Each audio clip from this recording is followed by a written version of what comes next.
더 큰 은혜가 있는 것 같습니다. 그렇죠.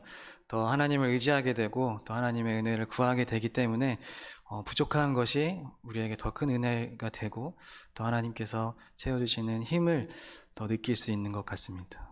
우리의 힘을 빼고 또 하나님의 힘을 구할 때 더 크게 일하시는 그 하나님의 일하심을 우리가 경험할 수 있는 것 같습니다. 오늘 말씀 시간도 제 힘을 빼고 하나님의 말씀만이 드러나는 시간이 되기를 간절히 소망합니다. 네, 신의 아들이라는 이제 말을 들어보셨나요? 신의 아들. 우리 남자분들은 많이 아시는 것 같은데요. 다들 많이 아시는 것 같네요. 저도 이 표현은 한 번밖에 이제 한 적용을 위해서 다른 적용에서는 사용하지 않고 다른 예시에서는 사용하지 않고 이 예시에서만 사용을 하는데 이제 군대를 면제받은 자들한테 이제 신의 아들이라는 표현을 쓰죠. 네, 이제 뭔가 특권을 가진 자를 향하여서 부를 때 말합니다. 남자라면 대한민국 남자라면 다 군대를 다녀와야 되고 병역의 의무를 다 해야 되는데 저 사람은 왜 병역의 의무를 안 하는가? 저 사람은 무슨 운이 있길래 무슨 빽이 있길래 저렇게 군대를 안 갔다 오고 편하게 살았는가? 조금 이렇게 놀리듯이 무시하듯이 막 신의 아들이라고 놀리긴 하지만 그래도 마음 한편에는 이제 부러움이 있습니다. 나는 고생했는데 저 사람은 특권에 의해서 몸이 안 좋든 어떤 빽이 있든 그렇게 해서 안 갔다 온 것에 대해서 부러움이 마음 한편에는 있습니다. 무시하는 마음은 겉으로 놀리듯이 하지만 속으로는 조금 부러운 마음이 있습니다. 또 뭐 그 당사자로서도 조금 민망하게 대답을 하기도 하고 자기가 면제를 받았다는 것에 대해서 좀 부끄럽게 이야기하지만 아마 속으로 조금 좋을 것입니다. 갔다 오지 않았기 때문에 그게 얼마나 좋은 건지는 알 수 없겠지만 이처럼 신의 아들이라고 한다는 것은 뭔가 특권을 말할 때 뭔가 선택받은 사람을 말할 때 사용하는 표현입니다. 구약 시대에도 이제 신의 아들이라는 표현을 사용을 했었습니다. 많이 등장하는데요. 이제 하나님의 아들이라는 의미로 사용을 하는데 크게는 두 가지로 사용이 됩니다. 먼저는 조금 복수형을 사용해서 하나님의 아들들이라고 하면은 창세기 6장에서도 등장하고 시편에서도 등장할 때 뭔가 천상의 존재들을 표현할 때 하나님의 아들들이라고 사용을 합니다. 천상에서 하나님의 일을 하고 하나님의 심부름을 하는 천사라고 보면 되겠죠. 그러한 어떤 조금 하늘 위에 있는 존재들을 향하여서 하나님의 아들들이라는 아주 존귀한 표현을 사용합니다. 하나님의 곁에서 하나님의 일을 하고 시편 82편 6절에서는 너희는 신들이며 다 지존자의 아들들이라 라고 나와 있듯이 하나님의 그 권세와 권능을 부여받은 아주 특별한 존재들을 이제 가리키는 표현입니다. 또 두 번째 의미는 하나님의 아들로서 상속자의 의미를 가지고 있습니다. 사무엘하 7장에서 등장하듯이 다윗의 왕국, 다윗의 후손들을 향하여서 하나님의 아들이라고 표현을 합니다. 그러니까 이 땅의 통치자로서, 이 땅의 왕권으로서 그 하나님의 통치를 부여받은, 하나님의 권한을 부여받은 자로서 그 아주 존귀하고 아주 높은 자리, 아주 왕의 자리를 가진 자들을 향하여서 하나님이 하나님의 아들이라고 사용을 합니다. 그래서 시편 2편에서도 너는 내 아들이라 오늘 내가 너를 낳았도다 라고 말씀하신 그 아들이라는 표현도 제왕적인 권위를 나타내는 호칭입니다. 하나님으로부터 부여받은 권위로 이 세상을 통치하는 왕을 부를 때 그렇게 표현을 하는 거죠. 이렇게 더 자세하게 여러 의미들도 있지만 이렇게 크게는 하나님의 왕권으로서의 권세를 부를 때 하나님의 아들이라는 구약시대의 배경이 있습니다. 또 이제 신약시대로 넘어가면 하나님의 아들이라는 표현은 100번 정도 넘게 등장을 합니다. 그러나 예수님은 하나님의 아들이라는 표현을 조금 피하시고 물론 사용을 하시긴 하셨지만 좀 사람들이 그 의미를 잘못 생각하기도 하고 정치적인 목적으로 생각하기도 하고 어떤 사람들이 생각하는 그 하나님의 아들이라는 의미와 그 상징은 조금 예수님이 생각했던 것과는 조금 다르기 때문에요. 어떤 세상의 왕적인 그런 이미지로 많이 생각했기 때문에 예수님도 그런 표현을 피하시고 하셨지만 어쨌든 성경에서는 그렇게 예수님의 하나님의 아들 되심을 피할 수는 없었습니다. 예수님은 주로 인자라는 표현을 많이 사용하셨습니다. 이제 예수님이 어떤 치유 사역을 하실 때 귀신을 치료하시거나 물리치시거나 어떤 초자연적인 사건을 행하실 때 성경에서는 하나님의 아들이라고 이렇게 기록을 하고 있습니다. 그리고 이제 바울 서신으로도 들어가면 거기서는 하나님의 구원자의 역할로서 확정을 합니다. 이제 바울은 이제 하나님의 아들을 구원자로서 딱 의미를 받습니다. 로마서 1장 4절에 보면요. 성결의 영으로는 죽은 자들 가운데서 부활하사 능력으로 하나님의 아들로 선포되셨으니 곧 우리 주 예수 그리스도시니라. 이제 예수님은 하나님의 아들로서 육신적으로 뿐만 아니라 영적으로 우리의 부활 되시며 우리의 구원자 되심을 이제 바울은 선포를 하는 것입니다. 그러니까 예수께서 하나님의 아들 되셔서 우리를 구원할 분, 우리가 바라보고 우리의 모든 어둠 속에서 우리를 건져내실 분으로 우리가 손을 내밀어서 우리의 손을 잡으시고 건져내실 분으로 이제 부르고 선포하고 있는 것입니다. 세례 요한은 이것을 알아서 예수님을 향하여서 보라, 세상 죄를 지고 가는 하나님의 어린 양이로다 라고 고백하고 있습니다. 세례 요한은 오늘 말씀에서 바리새인들에게 조사를 당합니다. 조사를 당한 후에 그 후에 예수님이 자기 앞에 나오시자 보라, 세상 죄를 지고 가는 하나님의 어린 양이다 라고 말하고 있습니다. 그래서 세상 죄를 지고 간다, 이 지고 간다라고 하는 표현은 이제 헬라어로 아이로라고 하는데요.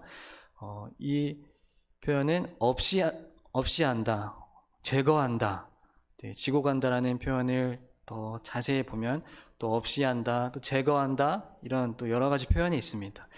근데 또 특별한 것은 이제 요한복음 19장에 가면은 이 표현이 또 등장하는데 예수님이 빌라도 앞에 법정에 서시고 유대인들이 그 법정에서 예수님을 못 박으라고 할 때 소리를 치면서 예수님을 없이 하소서, 소리치면서 없이 하소서라고 소리치는 장면이 나옵니다. 그 없이 하소서가 이제 아이론이라고 해서 좀 단어의 형태는 바뀌었지만 이제 세상 죄를 지고 간다와 이 없이 한다 하는 표현이 같은 의미로 사용되는 것입니다. 조금 신기한 부분이죠. 이 유대인들도 예수님을 십자가에 못 박으면서 마치 세상 죄를 지고 없애달라는 것처럼 아주 외치는 그런 소리였습니다. 예수님은 이렇게 세례 요한 앞에 나와서 세례를 받습니다. 세례 요한은 자신이 받아야 될 분이고 내가 그분 앞에 받아야 되는데 내가 감히 할 수 없는 부분인데 세례 요한은 예수님은 그 세례 요한 앞에 겸손히 세례를 받습니다. 예수님은 물속에 깊이 잠기십니다. 그 물속은 세상의 모든 어두움과 모든 죄 속에 깊이 잠기시는 것을 표현합니다. 예수님께서 세례를 향하여서 내가 짊어져야 할 고난과 죽음이라고 말씀하셨습니다. 예수님께서 마셔야 하는 고난의 잔을 세례라고 이렇게 표현을 하셨습니다. 그러니까 세례는 우리를 깨끗하게 하고 우리를 다시 새롭게 하는 씻음의 의미도 있지만 그것이 우리의 소망이 되고 그런 희망의 메시지가 있지만 그 이전에는 예수님께서 고난과 죽음의 그 의미를 먼저 이야기를 하셨습니다. 그 물속에, 그 혼돈의 물속에, 그 어둡고 아무것도 없고 숨을 쉴 수 없는 그 어지럽고 혼란한 그 어둠의 그 물속에 예수님께서 잠기심으로 자기가 십자가에서 죽으심이 곧 세례와 같다. 내가 마셔야 할 그 고난의 잔이 그 세례와 같다라고 마가복음에서 말씀을 하셨습니다. 그러니까 이 세례라는 것이 단순히 씻김의 의미 이전에 우리의 그 고난의 죽음 속으로 들어가는 것, 그 고난의 물 속으로 참여하고 그 예수님께서 십자가에서 못 박히심과 같은 그 죽음의 자리로 들어가는 것이 이 세례의 첫 번째 단계라는 것입니다. 바울도 또 똑같이 고백했습니다. 바울 또한 이제 로마서 6장 3절에서 그리스도의 죽으심과 합하여 세례를 받는다. 내가 그 그리스도의 죽음 속에 들어가는 것이 세례라고 로마서에서 말씀하고 있습니다.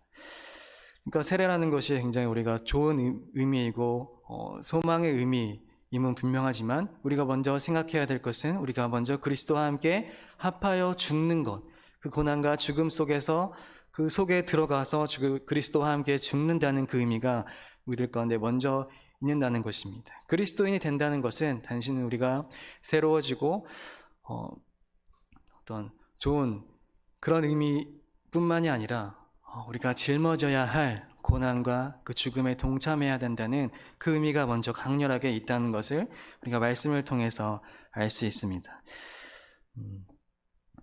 그렇게 그런 의미에서 하나님은 모든 이제 그 물 속의 어두움 속에서 우리가 알 수 없는 그 하나님이 태초에 세상을 바라보실 때 혼돈의 물 속에서 수면 위에 운행하셨던 그 혼돈의 물 속에서 하나님께서 그 속에서 빛을 창조하시고 세상을 창조하셨던 것처럼 우리의 모든 세례 속에서 잠겨있던 우리의 어둠 속에서 깊은 잠겨있던 그 물속과 같은 숨막히고 아무것도 할 수 없는 그 잠김 속에서 우리의 손을 내밀었을 때 하나님께서 우리의 손을 끌어당기시고 붙잡고 끌어당기심으로 건져내는 그 사건이 세례의 사건입니다. 그렇게 물속에서 나왔을 때 예수님께서 세례를 받으시고 물속에서 푹 잠기시고 나왔을 때 하나님께서 말씀하십니다.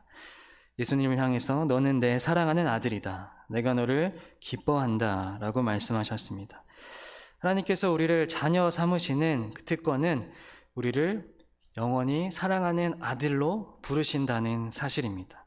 그리고 우리 또한 하나님을 향해서 영원히 아버지라고 부른다는 사실입니다. 죄가 없기 때문이 아니라 그 죄에 잠긴 상황 속에서, 죄에 허덕이는 그 상황 속에서도 우리의 손을 내밀고 하나님께서 우리의 손을 붙잡아서 건져내시는 그 은혜가 있기 때문에 하나님과 우리가 자녀되는 관계, 서로 아버지가 되고 아들이 되는 그러한 자녀의 관계가 되는 것입니다.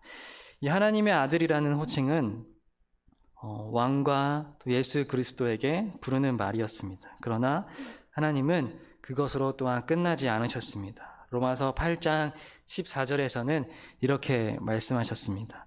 무릇 하나님의 영으로 인도함을 받는 사람은 곧 하나님의 아들이라. 그리고 또 갈라디아서 3장 26절에서도 이렇게 말씀하십니다. 너희가 다 믿음으로 말미암아 그리스도 예수 안에서 하나님의 아들이 되었으니. 하나님의 아들이라고 불리는 것이 조금 거창하고 부담스럽게 들릴 수도 있지만, 그렇게 느껴질 수도 있지만, 그러나 하나님은 우리를 아들아, 딸아 부르십니다. 이것은 다른 말로 하면 우리가 하나님을 향하여서 아버지라고 부를 수 있다는 것입니다. 요한복음에서는 예수님께서 하나님을 아버지라고 부르시는 표현이 100번 이상이나 나옵니다.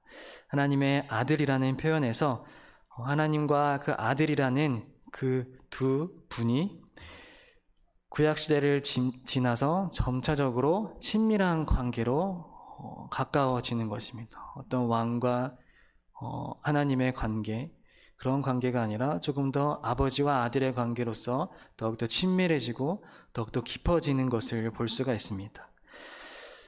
이것은 예수님이 하나님이냐 인간이냐 하는 어떤 신학적인 논쟁을 떠나서 예수님께서 자신을 하나님과 잠시 구분하면서 하나님을 아버지라고 부르시고 나 자신을 아들이라고 부르면서 잠시 하나님과 자신을 구분하면서 인간으로서 친근감 있고 또 친밀하게 부르시는 자녀로서 하나님을 부르는 친근감 있는 아들로서의 표현입니다. 여러분들은 아마 카네이션을 많이 받아보셨을 텐데요. 못 받으신 분들도 계시겠지만 아마 카네이션을 많이 자녀가 있다면 많이 받아보셨을 것입니다. 별로 예쁘지도 않고 꾸깃꾸깃한 그런 억지로 만든 종이나 꽃일지라도 저는 카네이션 한번 받아보는 게 이제 소원입니다. 네, 얼른 빨리 받아봤으면 좋겠습니다. 물론 나중에 시간이 지나면 더 좋은 것들을 바라게 될 수도 있겠지만 지금은 카네이션 한번 받아보는 게 아주 한번 받으면 되게 감동일 것 같습니다. 또 이제 저는 요즘에 이제 아빠라는 소리가 듣는 게 되게 감동이 되고 너무나 좋습니다. 그 소리만 들어도 참 대답을 하게 되고 반응을 하게 되더라고요. 하나님도 우리에게 그러실 것입니다. 하나님의 이름을 부르는 것, 또 아바라 부르는 그것에 반응하시고 감동하실 것입니다. 그 특권인 하나님의 아들로서의 삶을 사시기를 바랍니다. 더 나아가서 예수님이 하나님의 아들이라고 불리는 것은 그분을 볼 때 저분은 하나님의 아들이구나 하는 감탄인 것입니다. 하나님을 부를 때 그 당시에 예수님을 향하여서 저분은 하나님의 아들이구나, 저분의 아버지는 하나님이구나 라고 하는 것은 그 예수님의 행실과 그 예수님의 모습이 마치 하나님을 떠올리게 하고 하나님의 소속된 사람처럼, 하나님이 낳은 분처럼, 하나님께서 보내신 사람처럼 보였고 그것을 느꼈기 때문일 것입니다. 우리의 모습도 하나님의 아들로서, 우리가 성경에 나와 있듯이 옛날에는 거창한 의미였지만 점차 예수님께서도 친밀하게 아버지라고 부르신 것처럼 우리 또한 하나님께서 우리를 향하여서 하나님의 아들이라고 부르시고 하나님의 딸이라고 친밀하게 부르셨습니다. 그것에 우리가 그 특권을 우리가 잘 누림으로 나는 하나님이 낳은 자녀구나, 다른 이들이 나를 봤을 때도 하나님께서 파송한 사람이구나, 저 부모가 누구인가 라고 떠올리게 하는 것처럼 저의 부모는 하나님이시구나, 하나님이 낳은 자녀구나, 하나님이 낳은 딸이구나, 하나님이 낳은 아들이구나 하는 떠올리는 그러한 느낌이 들 수 있는 우리들의 행실과 모습들이 되시기를, 그래서 우리의 삶에 그러한 여정들이 펼쳐지기를 주님의 이름으로 소망합니다. 아멘. 하나님, 우리의 부모가 되심을 감사드립니다. 못난 자녀이지만 끊임없이 영원히 하나님을 아버지라 부를 수 있어서 감사합니다. 이 아들의 권한을 잊어버리지 않게 하시고 늘 하나님과 친밀히 관계하는 아버지와 아들로서 또 아버지와 딸로서 살게 하여 주옵소서. 예수님의 이름으로 기도합니다. 아멘.